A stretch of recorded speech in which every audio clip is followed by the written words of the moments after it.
संतान मानक दे पारु नाहंती। महाभारत युद्धर अव्यवहित पूर्व कृष्ण तरफ घोषणा करा जायतिला जे मु अस्त्र धरिबी नाही किंतु पांडवों पक्षरे रहिबी किंतु पछरे जेतेबेले युद्ध सरुछि आउ समस्ते किए क्रेडिट नवा पई चेष्टा करूछंती किए काहाको मारिला ताकू चलीछि सेतेबेले जेतेबेले जाई कि केवल बेलाल सेनर मुंडटी लागिछि और से कहूछि जे किए काहाको मारिछि मु देखिनी केवल मु देखुछि जे गोटे सुदर्शन चक्र बुलुथिला और समस्त को मारी मारी चलीथिला गोटे पटे कृष्ण कहउछंती जे मु अस्त्र धरिबी नाही आ गोटे पटे समस्त अलक्ष्य सुदर्शन चक्र व्यवहार करथिले एटा कोन परस्पर विरोधी कथा नुहे। सुदर्शन चक्र को भगवान श्री कृष्ण केबे भी व्यवहार करी नाहंती। जेतेबेले अर्जुन जाइंकी भगवान श्री कृष्ण चरण तले बसिचंदी आ दुर्योधन जाइंकी तांकर श्रीमुख पाखरे बसिचंदी।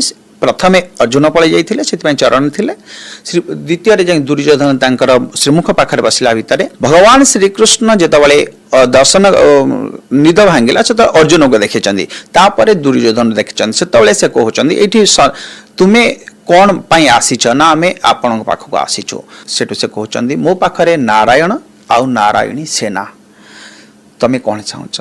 दुर्योधन बलर कथा से बुझे कहला नारायणी सेना दुनियार सर्वश्रेष्ठ सेना मंडली 9 क्षणी सेना थिले आमको नारायणी सेना जरूरी।